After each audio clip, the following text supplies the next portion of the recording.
लोकसभा चुनाव के लिए कभी भी जारी हो सकती है बीजेपी की पहली लिस्ट। बीजेपी चुनाव समिति ने 150 उम्मीदवारों के नाम पर लगाई है मुहर। पीएम मोदी की मौजूदगी में देर रात तक चली चुनाव समिति की बैठक। बीजेपी की बैठक में यूपी, बिहार, बंगाल, राजस्थान, महाराष्ट्र, एमपी, ओडिशा, झारखंड सहित 15 राज्यों की सीटों पर हुई है चर्चा। बैठक में जेपी नड्डा और अमित शाह भी मौजूद थे। सूत्रों के मुताबिक पीएम मोदी वाराणसी और लखनऊ से राजनाथ सिंह लड़ेंगे चुनाव। स्मृति ईरानी अमेठी, रविकिशन गोरखपुर और अजय मिश्रा टेनी खीरी से मैदान में उतरेंगे। संजीव बालियान का मुजफ्फर और नगर और साध्वी निरंजन ज्योति का फतेहपुर से लड़ना तय, जबकि कन्नौज से सुब्रत पाठक और आगरा से एसपीएस बघेल फिर से टिकट लेंगे। बीजेपी दिल्ली के टिकट बंटवारे को लेकर कर सकती है फेरबदल। गौतम गंभीर, मीनाक्षी लेखी, डॉक्टर हर्षवर्धन और हंसराज हंस का टिकट कर सकता है। सूत्रों के मुताबिक पश्चिम बंगाल में 8 सीट पर उम्मीदवार फाइनल है। लॉकेट चटर्जी, दिलीप घोष, शांतनु ठाकुर, निशित परामानिक और सुकांतु मजूमदार का टिकट पक्का। BJP Bhojpuri actor singer Pawan Singh को भी मैदान में उतार सकती है। आसनसोल से शत्रुघ्न सिन्हा के सामने मुकाबला कर सकते हैं। गुजरात की 4 सीट पर उम्मीदवार फाइनल होने की खबर। गांधीनगर से अमित शाह का लड़ना पक्का। भावनगर से मनसुख मंडाविया को उतारेगी पार्टी। सूत्रों के मुताबिक राजस्थान की 7 सीटों पर उम्मीदवार के नाम पर लगी मुहर। गजेंद्र सिंह शेखावत, अर्जुन राम मेघवाल, कैलाश चौधरी और ओम बिरला और सीपी जोशी का टिकट पक्का। यूपी के किसानों को योगी सरकार की बड़ी सौगात। गेहूं का समर्थन मूल्य 2275 रुपए प्रति क्विंटल किया गया। यूपी सरकार आज से 15 जून तक करेगी गेहूं की खरीदी। सीएम योगी ने ट्वीट करके किसानों को शुभकामनाएं दी। ओडिशा के चिल्का से विधायक प्रशांत जगदेव ने ज्वाइन की बीजेपी। कुछ साल पहले बीजेडी ने पार्टी से निष्कासित किया था। हिमाचल प्रदेश में सुक्खू बने रहेंगे सीएम। कांग्रेस का दावा, सभी मुद्दे सुलझाए गए हैं। 5 साल चलेगी सरकार। सरकार के काम पर नजर रखने के लिए बनेगी कोऑर्डिनेशन कमेटी से सदस्यों की समिति। प्रतिभा सिंह भी होंगे शामिल। कांग्रेस पर जयराम ठाकुर का निशाना। कोऑर्डिनेशन कमेटी बनाने से कुछ नहीं होगा। जयराम ठाकुर ने प्रतिभा सिंह को दिया ऑफर। कांग्रेस में जलालत हो रही है तो बाहर आ जाएं, सुक्खू सरकार का गिरना तय। पर्यवेक्षकों के सामने प्रतिभा सिंह ने रखी मांग। विक्रमादित्य को पीडब्ल्यूडी विभाग का फ्री हैंड देने की मांग। डीके शिव कुमार ने दिलाया भरोसा, हिमाचल सरकार के कामकाज पर नजर रखेगी कांग्रेस। हाईकमान शिकायत मिलने पर सीएम बदलने का ऑप्शन खुला। हिमाचल को लेकर जयराम रमेश का बीजेपी पर निशाना। धन बल से कांग्रेस सरकार को अस्थिर करने की कोशिश हो रही है। बीजेपी नेता जयराम ठाकुर का बयान, बोले कि हमने हिमाचल में ऑपरेशन लोटस नहीं चलाया है, इनके ही विधायक नाराज थे। जयराम ठाकुर ने कहा कि हमें सरकार नहीं गिरानी, जो हालात हैं उससे सरकार खुद ही गिर जाएगी। संदेशखाली के मुख्य आरोपी शाहजहां शेख को 10 दिन की पुलिस रिमांड। ईडी की टीम पर हमले के मामले में गिरफ्तारी। पुलिस ने शाहजहां शेख की बेल पर किया विरोध। कहा कि जमानत पर शेख शाहजहां फरार होने का खतरा। पुलिस ने शाहजहां शेख की जमानत से संदेशखाली में कानून व्यवस्था बिगड़ने का जताया अंदेशा। ईडी से लूटे गए सामान की निशानदेही के लिए रिमांड को बताया जरूरी। शाहजहां शेख के करीबी आमिर अली गाजी पर भी शिकंजा। बंगाल पुलिस ने झारखंड से गिरफ्तार किया। सीएम ममता का बीजेपी पर निशाना। कहा कि पश्चिम बंगाल और आदिवासियों को पसंद नहीं करती है बीजेपी, फिर जीतने पर गैस सिलेंडर 2000 रुपये का करेगी बीजेपी। कर्नाटक में पाकिस्तान जिंदाबाद के नारा लगाने के मामले में बोले तेजस्वी सूर्या, देश के ओरिजिनल टुकड़े टुकड़े party Congress party.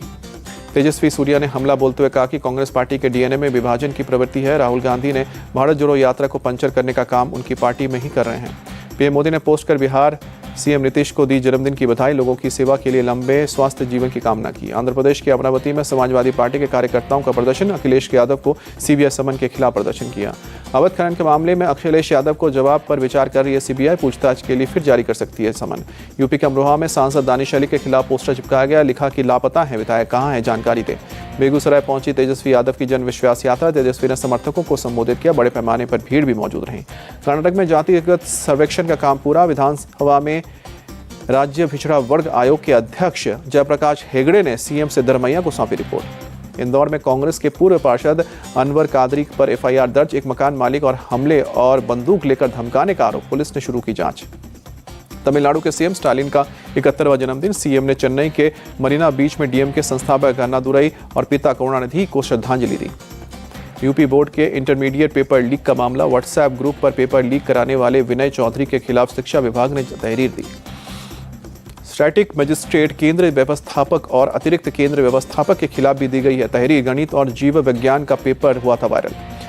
Atar Singh inter college रसौली के कंप्यूटर ऑपरेटर के व्हाट्सएप ग्रुप पर पेपर लीक वायरल करने की बात। जांच के लिए 3 सदस्यीय टीम गठित।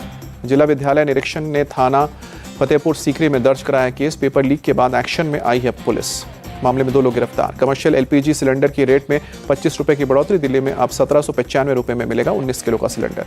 मुंबई में कस्टम विभाग ने जब्त की गई प्राचीन चीजें एएसआई को सौंपी। मध्यकाल के 5 खंजर और ब्रिटिश युग की एक फोल्डिंग चाकू संरक्षण के लिए सौंपा। दिल्ली के जेएनयू कैंपस में स्टूडेंट्स के 2 गुटों में भिड़ंत। वायरल वीडियो में एक दूसरे पर हमला करते दिखे छात्र। मुरादाबाद के मुगलपुरा थाना इलाके में पुलिस का एक्शन। गैंगस्टर एक्ट के तहत अपराधी वसीम, उसकी पत्नी की प्रॉपर्टी जब्त की, 1,33,00,000 रुपए कीमत। मुरादाबाद की सिविल लाइंस थाना इलाके में पुलिस की रेड, अवैध शराब बनाने का 450 क्विंटल केमिकल बरामद किया, कई और उपकरण भी किए गए जब्त। भोजपुर में हथियारबंद बदमाशों ने आरा सिविल कोर्ट के गेट पर बुजुर्ग को मारी गोली, हथियार लहराते हुए फरार हुए, सीसीटीवी कैमरे में कैद हुए। बुजुर्ग शख्स सिविल कोर्ट में अपने बेल की जानकारी लेने के लिए पहुंचे थे, तभी हथियारबंद बदमाशों ने मारी गोली, घायल शख्स अस्पताल में भर्ती। हल्द्वानी के बनफुलपुरा हिंसा का वांटेड अभियुक्त अब्दुल मोईन दिल्ली से गिरफ्तार हुआ। हिंसा के बाद से उत्तराखंड पुलिस को थी अब्दुल की तलाश। बनफुलपुरा हिंसा में अब तक 83 लोगों को पुलिस भेजा। सलाखों के पीछे अतिक्रमण हटाने के दौरान पुलिस, नगर निगम और मीडिया कर्मियों पर पथराव, आगजनी और गोलीबारी का है आरोप। तमिलनाडु के त्रिची एयरपोर्ट पर AIU की सफलता, 66 लाख कीमत का 1061 ग्राम 24 कैरेट का गोल्ड पेस्ट बरामद हुआ। यात्री ने रेक्टम में छुपाया था पेस्ट। तेलंगाना के मड्डलचल मलकाजीगिरी में एक घर में लगी आग, मौके पर पहुंची फायर ब्रिगेड की टीम ने काबू पाया। कानपुर में बंसीधर तंबाकू कंपनी के ठिकाने पर IT रेड, पिछले कई घंटों से चल रही है तलाशी। यूपी समेत 5 राज्यों में 15 से 20 आयकर टीम पहुंची है। पालघर में डबल मर्डर से आरोपी को पुलिस ने किया अरेस्ट, मानसिक विक्षिप्त बताया जा रहा है। आरोपी 2 बुजुर्गों की कुल्हाड़ी से काटकर हत्या की थी। दिल्ली पुलिस ने 3 लोगों को किया गिरफ्तार। पुलिस के मुताबिक आधार कार्ड में फर्जीवाड़ा करते थे। पुलिस ने आरोपियों को गिरफ्तार किया। हैदराबाद पुलिस ने इंटरस्टेट कार लिफ्टर गैंग का भंडाफोड़ किया। गिरोह के सदस्यों के पास से करीब पुलिस को 12 गाड़ियां मिली हैं। MP के गुना में पंचायत CEO पर किसान को पीटने का आरोप लगा। CEO पर पिटाई के आरोप में केस दर्ज हुआ। किसान को बाथरूम में बंद करके पिटाई की थी। किसानों ने कुआं निर्माण के पैसे को फर्जी तरीके से निकालने का आरोप लगाया। किसान के मुताबिक सरपंच और सचिव ने फर्जीवाड़ा कर बैंक से पैसे निकाले। किसान के फर्जीवाड़े की CM हेल्पलाइन में शिकायत की जानकारी लेने के बाद किसान को देख भड़के CEO कर्मचारियों की मदद से की किसान की पिटाई, मोबाइल भी जब्त किए। गोरखपुर में मिला फ्लोटिंग रेस्टोरेंट, रामगढ़ रामनगर ताल पे उतारा गया। जल्द होगा लोकार्पण। तकरीबन 200 टन वजन के रेस्टोरेंट को तैयार करने में लगे हैं 15 महीने।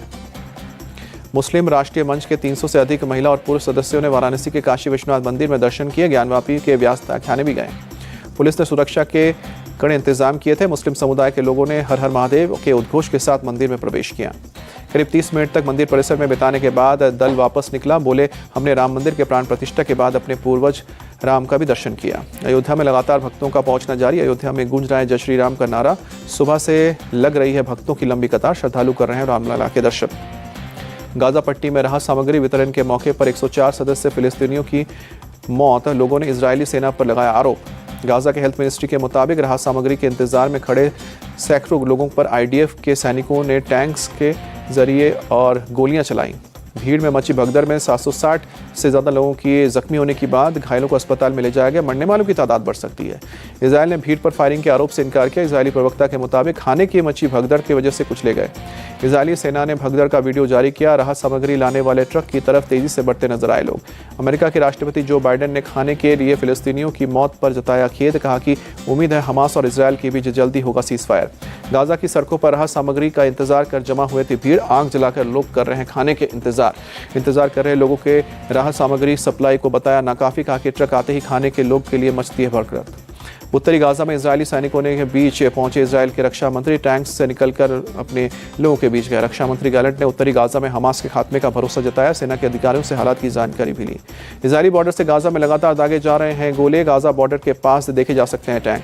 इजरायली सेना ने बॉर्डर पर बढ़ाई टैंक्स की गश्त। गाजा में हमास के ठिकानों को निशाना बनाया जा रहा है। वेस्ट बैंक में एक पेट्रोल पंप के पास फायरिंग में 2 लोगों की मौत। इजरायली पुलिस ने हमलावर को मार गिराया। बांग्लादेश की राजधानी ढाका में एक 7 मंजिला इमारत में आग लगी। करीब 44 लोगों की मौत हुई। बांग्लादेश के स्वास्थ्य मंत्री के मुताबिक हादसे में दर्जनों लोग घायल हुए हैं जिनका इलाज किया जा रहा है।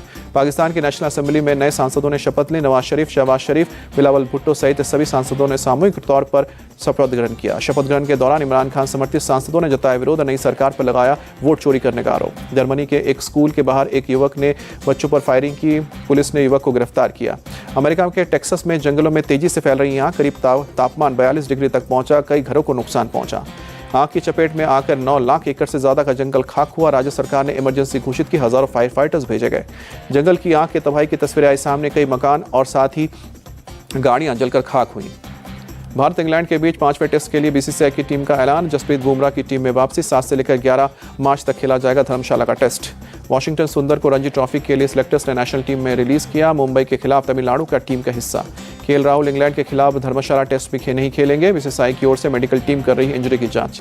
सौरव गांगुली ने ऋषभ पंत को लेकर दिया बड़ा बयान। कहा है कि वापसी के बाद आईपीएल में अच्छा परफॉर्म करेंगे ऋषभ पंत।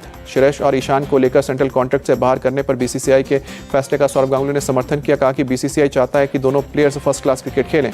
बीसीसीआई के सेंट्रल कॉन्ट्रैक्ट को लेकर बोले रिद्धिमान शाह। कहा कि कोई क्रिकेटर अगर घरेलू क्रिकेट नहीं खेलना चाहता है तो उस पर जबरदस्ती न की जाए। लखनऊ सुपर जायंट्स ने कुणाल पांड्या को उप कप्तान पद से हटाया। निकोलस पूरन होंगे अब उप कैप्टन। केएल राहुल टीम के कैप्टन बने रहेंगे। विमेंस प्रीमियर लीग में स्मृति मंधाना अतिशी के अर्धशतक के बावजूद आरसीबी को मिली शिकस्त। दिल्ली कैपिटल्स ने 25 रन से हराया। विमेन प्रीमियर लीग में बवाल। सुरक्षा में सेंध लगाकर मैदान में घुसा शख्स। यूपी वॉरियर्स के कैप्टन एलिसा ने पिच पर जाने से रोका। क्रिस गेल ने T20 वर्ल्ड कप में भारत पाकिस्तान मैच पर दिया बड़ा बयान। कहा कि भारत पाकिस्तान के बीच होगा रोमांचक मुकाबला। साक्षी मलिक के बाद बजरंग पुनिया ने WFI के नेशनल ट्रायल का किया बॉयकॉट। सिलेक्शन कंपटीशन के खिलाफ दिल्ली हाईकोर्ट पहुंचे।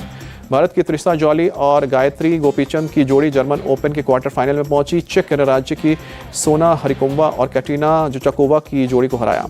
टेनिस खिलाड़ी यूकी भांबरी डबल्स में पहली बार ATP टूर 500 के सेमीफाइनल में पहुंची। रॉबिन हासे के साथ मिलकर ब्रिटेन के जेमी मरे और माइकल विनस को हराया। फ्रांस के फुटबॉलर पॉल पोग्बा पर 4 साल का बैन लगा। डोपिंग में पॉजिटिव पाए गए। दिग्गज फुटबॉलर क्रिस्टियानो रोनाल्डो के एक मैच के लिए बैन। सऊदी प्रीमियर लीग में मैच के दौरान अभद्र इशारा किया था। जर्मनी की विमेंस फुटबॉल टीम ने नीदरलैंड्स को हराया। पेरिस ओलंपिक के लिए क्वालीफाई।